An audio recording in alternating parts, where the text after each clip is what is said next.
Welcome back to Team Talk, ESPN Radio 101.7 The Team. Here until 5 tonight. Then it's Yankees-White Sox in the Field of Dreams game earlier today right here on 101.7 The Team. The Dodgers fell to the Phillies 2-1. They left the bases loaded in the top of the ninth. They came up short. Speaking of Dodgers, an absolute Dodger and Major League Baseball legend, Steve Garvey, will be in Albuquerque. Yes, Steve Garvey will be in Albuquerque on Sunday. He'll be at All In Autographs from 1 to 3. We'll be broadcasting live out there from 1 to 3 at ESPN Radio 101.7 The Team. So Steve Garvey will be out there. He'll sign autographs. He's going to meet people. And what a thrill it will be to have Steve Garvey back in town. And joining us now is the aforementioned Steve Garvey. And Steve, despite the 10 All-Star appearances and the NL MVP, Albuquerque still holds a place in your heart. Absolutely. I'm so looking forward to coming and spending Sunday there, seeing people who I'm quite sure are mature like myself. I'm 72 now, that have great stories of especially 69 when I had a chance to spend the summer and play at the old new stadium back then, and really was a launching pad because at the end of that season, on September 1st of 69 was my first day at Dodger Stadium. So it's going to be a lot of reminiscing, a lot of meeting old fans and hopefully some new ones, and we're just going to have a great time. What a story there. I mean, here you are again, just embarking on your career as a baseball player. You're playing at the sports stadium, was the name of it now. It's now Isotopes Park, but back in those days, it was a spanking new ballpark with the lava rock out behind the fences, right, Steve? Oh, absolutely. It was a beautiful ballpark. And more importantly, for hitters, the ball carried very well. The infield was very, very fast, and it just had brand new facilities to it. It was a great job by whomever built it, probably Albuquerque Sports Commission or a city or a joint collaboration. But it was a fun. I think it played maybe 80 games there, 90 games. Hit home. I think it had 370, 372, so that'll make you love a town and a ballpark even more. But you know, it's the Texas League, the venerable old Texas League, and you know, we would go to those towns like Amarillo, and I left Michigan State. Yep. I had been there 2 years, All-American third baseman, played football 2 years for Duffy Daugherty. So I take my last final, I fly into Amarillo to join the Albuquerque team, and I'm coming in from the airport, and I see this big grain elevator, and I'm a kid from Florida. I hadn't seen grain elevators, although I would be baptized in Michigan. And I'm going along, I'm seeing it, and I turn to look as I go by, and it's got Garvey on the side. And I thought, Garvey, my Lord, that's an omen. I'm going to have a great season. And I did. Didn't start that night. Del Crandall, who I loved, and just a tremendous baseball man on and off the field, said, you know, you traveled all day. Why don't you kind of get used to things? And I said, Del, I'm ready. Just take it easy. And I think I may have got in late in the game, and you know, that night was the beginning of my second season in professional baseball. I had started at Ogden, Utah in 1968, and arguably the greatest draft in history. The Dodgers, I think we had 7 or 8 guys in that draft who played over 10 years in the majors. Wow. Pashoric and Buckner and Valentine and myself and Say and Lopes, and 4 of us went to Utah and played in Ogden, won the championship, and the manager was Tommy Lasorda. And of course, then it was, you know, Tommy in 1970, the year after I was in Albuquerque, when I was up and down the first part of the season, and then Spokane, they sent us down, Bill Buckner and I, and Valentine was waiting for us, and Buckner and a whole group of guys. And that team was arguably the greatest team in minor league history, won our division by 28 games, beat Hawaii 4 straight. But I guess the common thread is that the Dodger organization consistently, year in, year out, developed players It was a Dodger way to play the game, and I think that's why, arguably, also the Dodgers and Yankees have the two greatest histories. No doubt about it. And you've got an amazing history to you. Hearing that story about, it being an omen to see Garvey on a grain elevator as you're trying to, go from playing, college baseball at Michigan State to launching your career. And obviously it was. I mean, you still believe that, and it obviously was. Steve, we're talking to Steve Garvey. He'll be in Albuquerque Sunday 1-3 at All In Autographs, which is a spectacular store. You are going to absolutely love it. It's on Wyoming, just south of Manal. So you folks listening, get out to All In One Autographs on Sunday from 1-3. ESPN Radio 1017. The team will be broadcasting while Steve Garvey is in the house. And so, Steve, you mentioned some of these names, but I've got to ask you, as a guy who was a huge baseball fan even back in those days, like you said, a little older than most. The whole infield of Garvey and Lopes and Russell and Say. I mean, that was at the same time the Big Red Machine was going on, but you guys were right there with them, Steve. Sure. And you think of great rivalries over the years, and of course you go back to New York and the Burrows, the Dodgers and the Giants. Right. And, they've always said the Yankees and the Red Sox are a great rivalry. Cardinals and Cubs, pick your favorite. But Dodgers and Giants were probably right near the top. Yeah. But starting in about 73, I had been a third baseman, kind of a wild arm third baseman up until 73. I had a slight shoulder separation my sophomore year playing football. I could get to everything, and just that the old strong arm wasn't there. So I was a guy without a position, really, but Walter Olson had faith in me. I'd go out at 2:30 every afternoon, work on my hitting and fielding. So we were struggling against left-handed pitching on June 23rd, 1973. There's always moments in our lives that are indelible. And it was the first game of a doubleheader. They threw Freddie Norman, the lefty, Cincinnati Reds hit. And I got one of the only two hits we got. We lost 1-0. And in between games, you grab a sandwich and you're sitting there. You don't have much time. And all of a sudden, Walt Olson walks by and he stops and he looks at me. He said, "You ever play first?" I said, "Oh, sure." Well, I played one game in Little League and one game in AAA because I had a bad hamstring. Right. We were on the first base dugout. Borrow a glove. Play first tonight. Don't trip over the bag. Get some hits. They're starting another lefty, and let's see if we can shake things up. And I grabbed a glove from somebody, got the bat boy, went out, played catch, had him throw some at my ankles, like digging the ball out. And first inning, Billy Russell goes in the hole, and he gets on top of it and short hops it, and I dig it out. Again, I'm thinking, thank you, Lord. Third inning, Davey Lopes kind of goes towards second, throws it tails. I come off the bag, catch it, tag the guy. We get him. I don't drop the ball. Thank you, Lord, again. Our Father's Hail Mary's work, guaranteed. And then I get a double, drive in 2 runs, another double. We win the game. And I'm sitting there after the game. Those days where everything comes together or something special comes into your life. And I'm just sitting there, and all of a sudden I see Alston at the corner of my eye, and I'm thinking, is he going to say something to me? And he walks by me. And I hear, "You're in there tomorrow." And Steve Yeager was next to me, my locker mate, went alphabetical order. And I said, "Yeager, is he talking to you or me?" He says, "Garb, I think it's you." So I'm thinking, okay, I'm getting another chance tomorrow.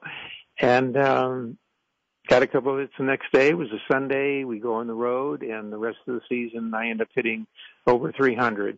But it's one of my favorite stories because it's about carpe diem. Seizing the moment, getting an opportunity, not saying, "No, Skipper, I've never played first before." And wow, you and I, we wouldn't probably be talking today because there was rumors I was going to be traded to Montreal, and who knows what would have happened.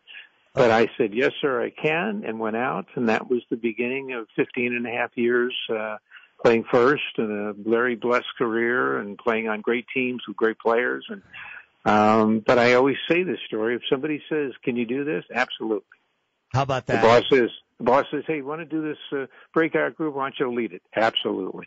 Because you never know exactly where destiny can be right in front of you, and that can, lead to other things in life. So, take a chance, go up there swinging, I always say, and reach for the moon. And if you fall short, you'll be a star. So, that's my speech for today. Well, what I got a another message. Speech Saturday in Kansas City, and then I'm seeing you guys. No, I know. I've got one stop before I see you. But, well, yeah. No, I mean, like you talk about, not only did you play, I mean, you were a Gold Glover, 74 through 77, 10-time All-Star. With the Dodgers, 74 through 81.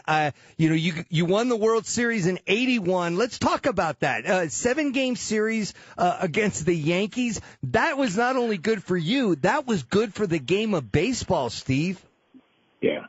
Well, in 74, we were probably still too young, And by the way, on June 23rd of 73, that was the beginning of Say and Russell and myself. That lasted 8.5 years. Longest infield in history, arguably the best infield in history when you talk about consistency and durability and team success, all-star games, all these things. And then the next year we go to the World Series, play an experienced A's team with Dick Williams managing. They win their third one against us, but great experience. And 77, 78, we play the iconic Yankees-Dodgers World Series. And probably 77 was the best team that I played on. And I like to say we get upset, both years. Yankee fans will, boo me when I say that. But, we were frustrated. And then, almost get back in 81. In 81, we've got the strike in the middle of the year, 6 weeks off. It's split into 2 seasons, the first NLDS. And we get behind by 2 games in that series, win the next 3. Get to the NLCS, split at home. Get behind 2-1. Back then it was 3 out of 5 games. It wasn't 4 to 7, so it was extremely difficult. And we go to Montreal. I hit a home run in the 8th. Rain the next day, and then Rick Mundy hits this iconic home run, in I think the top of the 8th inning or 9th inning. And after being behind there, we head on to New York. Since the rain, because we had the rain out, no off day. We jump right in, lose the first 2 to the Yankees. We're coming back on the Dodger plane, and everybody's, a little bit down. And I said, hey, guys, we got it right where we want them. We lost the first 2, against Houston, lost 2 against Montreal, and the guys started laughing. So what do? We go home, sweep them there, and then come back, and that iconic 6th game was one that all those days of playing wiffle ball in the backyard, or cork ball, or I used to make a ball out of paper and Scotch tape. They suddenly come true, and we beat the Yankees and are world champions. And, another award I want to make sure I mention with you, Steve, is, and I've been out to Dodger games as a Dodger affiliate. We've been an affiliate of the Dodgers for 12 years, and I got a chance to see you out there and all the things you continue to do. But you won the Roberto Clemente Award back in 1981. Yeah. That is, something that amongst all the other things that you've done and accomplished. I mean, it's an award given, to a Major League Baseball player that, amongst other things, exemplifies the game, sportsmanship, so many things that you're also very proud of, Steve. Absolutely. And, having grown up, and I was a bat boy for the Brooklyn Dodgers and spring training in 56 in Tampa, my dad drove a bus for Greyhound. He came home in late March of that year, and I was an only child. He got dinner ready. He sits down, looks at me, he says, so you want to skip school tomorrow? I said, what? You never said this to me, Dad. What are we doing? He said, well, I'm going to pick up the Dodgers from Tampa Airport. They're flying from Vero Beach across the state. You're going to play the Yankees in St. Pete in an exhibition game, and I think it might be a fun day for you and I. And the family was from New York. Mom was a Yankee fan. She gloated a lot. Dad was a Dodger fan, but the fall of 55, they had finally beaten the Yankees, and they were the world champions. So the next day, Dad and I drove the bus to the tarmac, and we're standing outside, and the K. O'Malley 1 DC-7 prop jet lands and pulls up, and there were no concourses, in 56.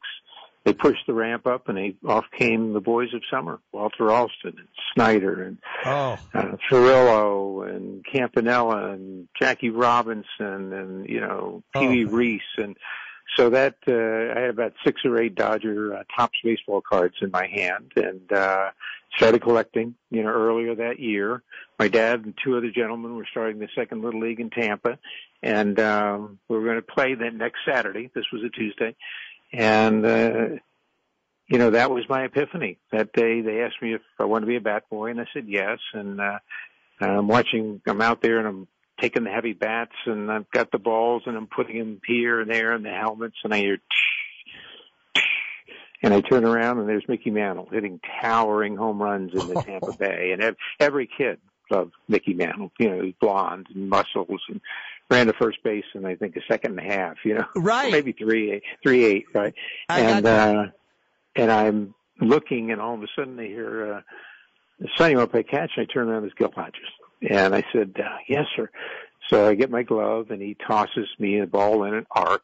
He doesn't know whether I can catch or not. And I catch the ball, and I throw it back, and he throws another one a little lower, and I catch it and throw it back. And, he's thinking, not bad. And I hear, and I turn around, and all of a sudden, thump, and the ball hits me in the chest. And somebody had said something to him, and he threw it, and I wasn't looking. And so he comes over to me, and he said, you okay, son? And, I'm embarrassed more than anything.